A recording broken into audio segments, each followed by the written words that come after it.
Hello and welcome to our very first live Q&A right on here on Facebook. I'm joined by a great panel of people: Steven Leaney, the Assistant Commissioner at Victoria Police for Road Policing; Joe Calafiorie, the CEO of the TAC; Helen Sergio, Dr Helen Sergio from the Alfred Hospital; and John Marr, who's a road advocate and has been advocating for safety on the roads for a long time now. Thank you all for joining us. And in the audience, some members from the Christian Brothers College. Thanks, gents, for coming along. Well, it seems like, Steven, that every couple of days you're standing up on this panel here, on the lectern, somewhere on this stage, saying we've had another death on our roads. You must be getting really sick of it. Well, I suppose I don't get sick of it because I think it's an important thing to do. We've lost 53 more people on our roads this year than we did this time last year. If there's anything I can do by standing up that may have saved one life, I'm happy to do it every day. But it's a really difficult thing to do, probably one of the toughest things I've done, and this is my 40th year in policing, and this has really been a challenge. Today's a little bit different for us. Why have we gone down this path? Look, when I stand up at any media conference, good people like yourselves and other people that work for Victoria Police will do live broadcasts of a media interview. There's often lots of comments on the bottom, whether they're emojis, but there are often lots of good questions. And I think, that was put to me by yourself, Mark, was a great idea, is that this is an opportunity rather than just talk at people. We can start this conversation and then listen to what people say in their comments, and if we get a chance with a live question, it might be a great time to actually engage and communicate in a two-way approach. So I think this is a great opportunity. So just before we look at some of those questions, perhaps give us a feel for what some of the key issues are from a VicPol perspective. Look, and Joe's beside me from the TAC, who's been in this space for more than 10 years, I think, Joe, is that the rules around what you need to do on the road don't change. So we need to keep our speed down, and we know that more than 30% of crashes that involve people losing their lives this year have involved too much speed, so exceeding the speed limit. We need to do simple things like wear our seatbelts every time we get into a car, or simply make sure your helmet, if you're riding a motorbike, is the right one. We need to not be distracted. We're watching, many people be watching this on Facebook on their phones. We can't seem to let go of our lives without our phones in our hands, and that's translated to our cars. So we need to do some work around that. And we also know that people will become intoxicated, whether it's through drugs and alcohol, and that puts you behind the eight ball about your ability to control your car. And we know that if you drink and drive, you're more likely to be involved in a collision. If you use drugs and drive, you're more likely to be in a collision. So we need to make sure that we continue to focus on those. Really, they're the basics, but we just need to keep repeating them. And are drugs becoming more of an issue from your perspective? Look, I think Helen might be able to talk about her experience in a little while about the exposure to drugs in our community is much broader than it was when I got my licence, which was nearly sort of 40 years ago. That they're prevalent across society, so I won't make any comments about the appropriateness of that, but the reality from a road safety point of view is that the drugs are in the community, people are using them, and we know there's evidence, clear evidence, they affect your ability to drive. So as they become more prolific in our community, then it becomes more problematic on our roads. Thanks, Joe. Helen, as a trauma physician at the Alfred, what are the single biggest issues that you're seeing? It's about people's choices, it's about people's behaviours. As Joe and Assistant Commissioner mentioned, it's certainly the right environment, the safe car, but irrespective of how safe those elements are, it's choices. And again, the room we have here today, it's stopping and thinking. It's thinking that your actions will have absolutely significant repercussions if they're not the correct choices. And it is about autonomy. That's one of the interesting, I think, choices that we will talk about in terms of driverless cars in the future. However, as we enter our car now, it's about deciding how are we doing it. Have we pumped ourselves full of alcohol? Have we pumped ourselves full of ice? There is no way we can navigate that vehicle safely.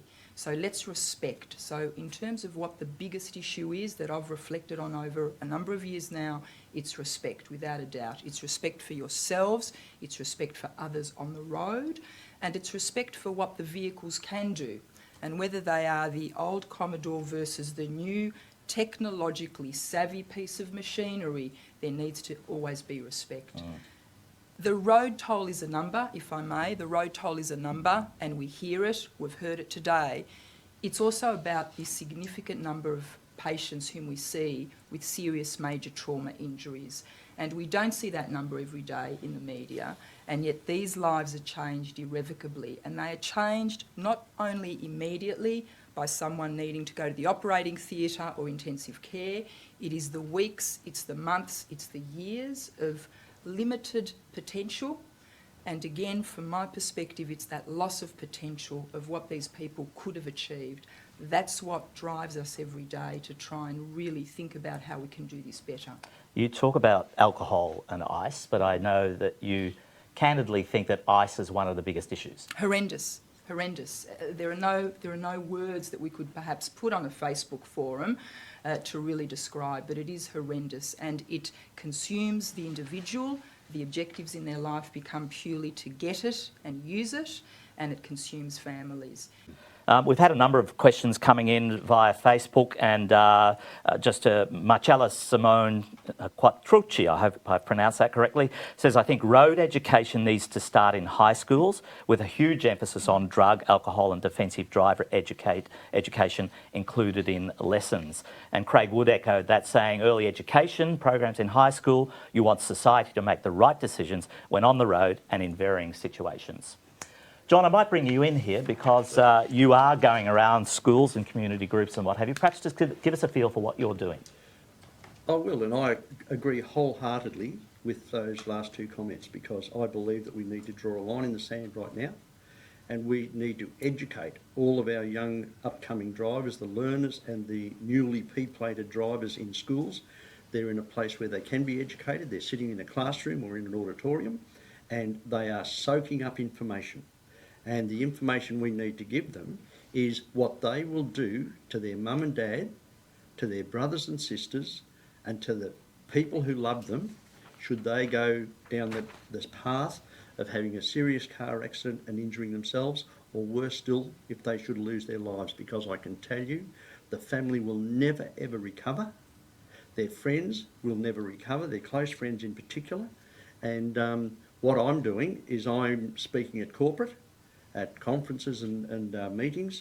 I've spoken to over 300,000 students in the 23 years that I've been bringing Carmen's road safety presentation to schools, and I know that every student who hears Carmen's story and hears how we lost our youngest daughter. I was going to say, so perhaps give us a quick snapshot of how your daughter died. Yes, Carmen was 18 years and 3 months.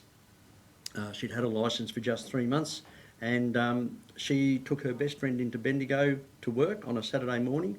What we didn't know at the time was that the two girls had talked in the bedroom until 4:30 in the morning, so they were very tired, the both of them.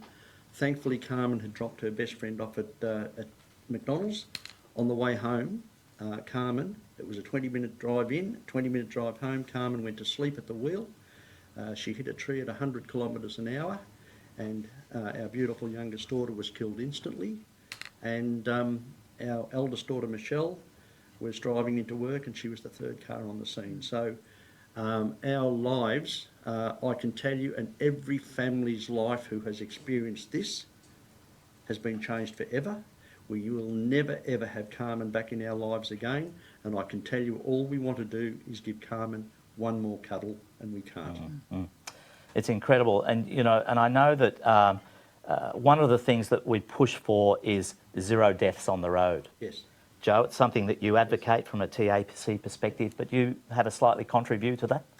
Look, at the moment, what is happening, we are moving very quickly away from the 0 deaths, with 53 deaths more so far this year than last year.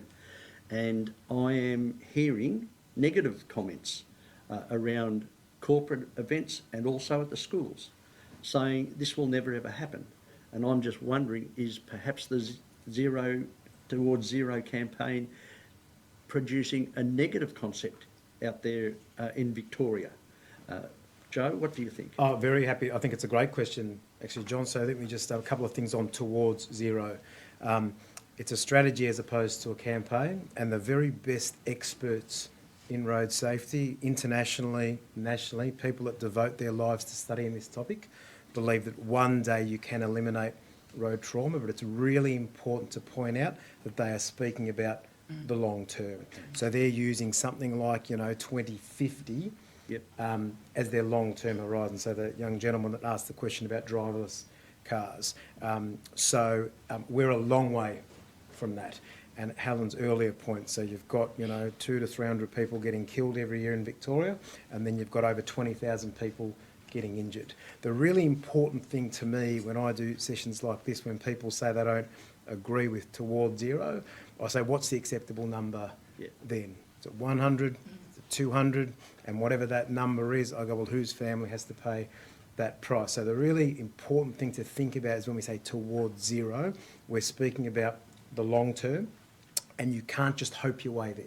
You can't. And it's a lot of work from not only, I suppose, government entities, not only from the health sector, but from people and leaders in the community. So I'm actually very optimistic over the long term because there's going to be some quite enormous advances in technology.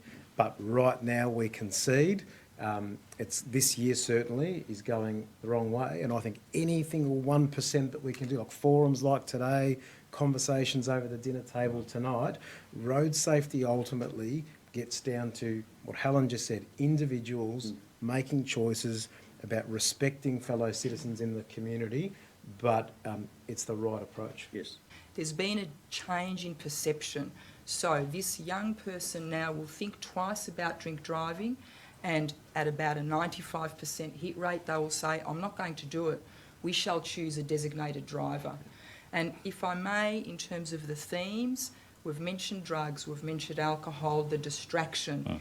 The phone driving today is what drive and drink was for us when we were younger. And we need to name it to tame it. We need to say that phone driving is something that we need to culturally not accept anymore. So a number of questions and comments have already come in via Facebook, and again, as we're going live, reflected by Isabella Ratura, who wrote on her Facebook page that people on their mobiles should have their licence banned immediately. So there is a general feel, and all the commentary that we're getting is that the penalties simply aren't harsh enough. Well, the penalties is one thing. I think what I'm heartened by is that there's a general groundswell of opinion in community that using your phone is a dumb thing to do in the car. So I think as we've all, in this room and everybody on Facebook would know, there's nothing worse than being behind somebody who's obviously on their phone. They move across in the lane, they slow up, they speed down, they miss their intersections, they do all sorts of things. They look like meerkats bobbing up and down with their heads. Yeah, and they wait for the lights, then they check again, they move. So there's a general annoyance factor that has got a groundswell. As Helen's pointed out, that translates at speed. If you've got your head down, that translates, you might as well have a blindfold on, which is the ad that TAC are running now. Yeah. And we see people from a policing perspective when we go to collisions that have obviously been using their phone, and Helen will see them in trauma, is they're so tied to their phones that they'll do that. We're having conversations with government at the moment around what we can do to enhance this. From a policing point of view, we'd just rather people would comply. Police are the last resort. If the last resort is you need to take someone's licence away in order for the community to stop using their phone, then then we've got to that point. Yeah. Are there thoughts around blocking signals, of the phones when you're in a car and that sort of thing? Is that technology around? There's some of the technology is there. We've all got the technology. If we carry our phones now, we can turn them off. The simplest thing we can do is turn it off and put it in the bag or in the glove box, and it'll go away. The issue is human decisions. Is that we choose not to. I think the future car. Before we get to autonomous cars, we'll have more with smart cars. Eventually, makers will make it so that you can't use your phone in the car. They're starting to talk about that, but that'll be some years away. Yeah, and this is, of course, is all compounded. Yes, John, please. Yeah, we've been talking about so many issues that are happening on our roads right now, and there's one that hasn't been touched, and that is fatigue. Fatigue is a massive issue on our roads. I'm from Ballarat. And on country roads, that is why so many people are dying and getting seriously injured on our country roads. There is no doubt about that. You can see them wandering off the road as I speak in my presentations, I still get tired while I'm driving. And the older you get, the tireder you get, and the more quickly you get tired. What I do is I take the TAC's advice. I have a power nap. I pull over immediately that I believe that I'm getting tired, and the first sign of tiredness is when you yawn, and then you will yawn again. Then you will take the long blinks, those micro sleeps that they talk about. You must pull over and stop immediately where it's safe. Then you lay your seat back. You have a power, set your alarm. You will easily go to sleep once your alarm is set because you know you will get woken up when you need to. You leave early when you're going anywhere, but when the alarm goes off, the most important thing that I do, and I recommend everybody does, is don't drive off. Get out of your car, go for a brisk walk up the highway for 100 metres and back again, get the wind in your hair. Wake yourself up. You and properly. I both find that a Yes, little difficult. exactly. Get yourself puffing and blowing, sit back in the seat, and you cannot go to sleep. Then you're a safe driver for yourself, for every other road user, but the most important person you're a safe driver for is the people who love you, because you must get home to the people, your family, every single day after work. Otherwise, the whole thing is pointless. You have destroyed your family. Yeah, and look, it's a good point about the city driving, but Jennifer Williams asked why the speed limit's so high on country roads. You know, we've talked a bit about country roads. 100 kilometres an hour is just waiting for an accident to happen. You know, other people are saying, why can't we go faster on country roads? But the statistics reflect that, you know, country roads are problematic. Yeah, I might start and then hand it to the Yeah. Assistant Commissioner. It's an important conversation. I live in regional Victoria, outside of Geelong. 5 years ago, there was a fatality on the road where I live. And you get told a lot of myths about country people are like you and I. We're just people in Victoria. The speed limit was reduced on our road. It went from 80 to 60. The community copped it. I think we sometimes underestimate the intellect and the compassion of the community. So yes, is it popular? We do a lot of town hall meetings, Stephen and I. Is it popular when you say we need to think about a speed limit? Of course it's not popular. Quite a lot of the things, however, we've done in Victoria over the years have not necessarily been mandatory seatbelts weren't popular, drink driving laws, but they've proven to be effective. So we've got to bring the community with us, but I'm actually quite heartened that we are getting questions like that. Actually, I don't know if Stephen, you want anything to add to that? Yeah, well, it's one of our biggest challenges this year is in the lives lost is either on a motorcycle or in the country, and 70% of it's in the country. We've all driven on country roads across Victoria. Compared to the Hume Highway, where you've got wire barriers and multiple lanes, you've got one lane going each way, and probably a 200-year-old gum tree, sort of 3 metres off the edge of the road. The experts tell me that, and Helen will attest to this, I'm sure, you hit something at 100 kilometres an hour, and if it's a gum tree, your chance of survivability is probably zero.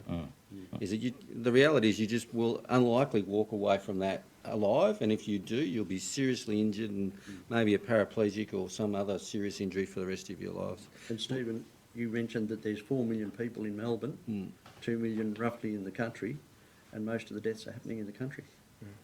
You know, you just mentioned 70% more in the country, which is just staggering, isn't it? Well, it's significant, so 70% increase this year is in the country. Increase, but we so still will have more deaths in the country than what we will in the metropolitan area by the end of the year. Most likely, Yes. the way that we're going.